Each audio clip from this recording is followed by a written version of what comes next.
Last day I explained to you that rate of change of momentum equals to ma.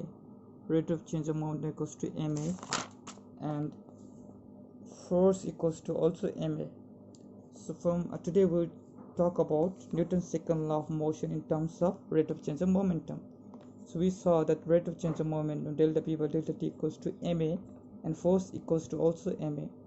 Okay, so whenever force is applied on a body, it produces acceleration in the body, due to which the velocity and the momentum of the body changes. And delta p by delta t is the change in momentum with time, which is equal to ma, and force is also equal to ma. From these two equations, we can write F equals to delta p by delta t. That is, force is equal to the rate of change of momentum. So from there, we can write the second law, Newton's law, is this. According to Newton's second law of motion, the rate of change of momentum of a body is directly proportional to the force applied. Here, rate of change of momentum is directly proportional to force applied, and the change in momentum takes place in the direction in which the force is applied. So this change in momentum takes place in the direction of the force applied. This is the Newton's second law. So from the explanation, so F equals to delta p by delta t, delta equal and p is mb. So change in momentum can be taken by two processes. One is change in mass, or change in velocity, or change in both.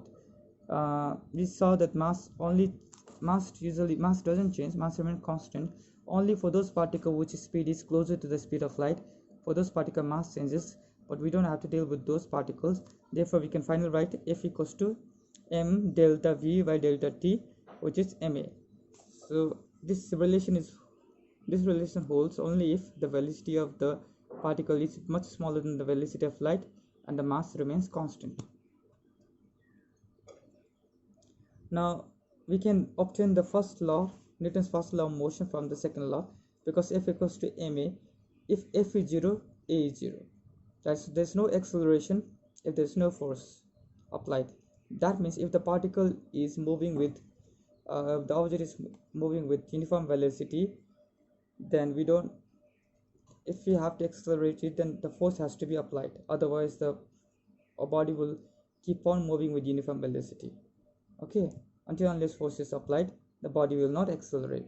Similarly, if the body is at rest, it will remain at rest. So here we can see that when a equals to 0, when F equals to 0, a becomes 0. So we come to the first law from Newton's second law. So there are examples of Newton's second law of motion, okay, that we'll study now. While catching a ball, the cricketer withdraws his hand along with the ball. So why does he do that? Let's say u be the velocity of the ball with which it is moving, okay, and fielder has to catch this ball. This ball is moving with velocity u. Then the initial momentum of the ball will be mu. When the cricketer catches the ball, the final velocity of the ball will be 0. So v is 0, and the final momentum would be 0. So change in momentum equals to final momentum minus initial momentum. Here the final momentum is 0, therefore change in momentum would give you minus mu. And numerically, if you do not consider negative sign, it is mu. Negative sign simply means that the change in momentum is in the opposite direction to the initial direction of the motion. Which is obvious also. Initially the ball is moving with some velocity in some direction, but once you catch it, you're opposing the motion of the ball. Therefore this negative sign comes.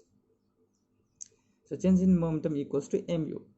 Now why does the cricketer takes time to catch the ball? Why does he withdraw his hand? Okay, let's say the force exerted by the ball on the hand is F equals to change in momentum by time. That's what is force. No, force is change in momentum by time. So force equals to change in momentum by time. Let F1 is the force exerted by the ball on the hands of the cricketer, and change in momentum divided by time, T1. I've chosen T1.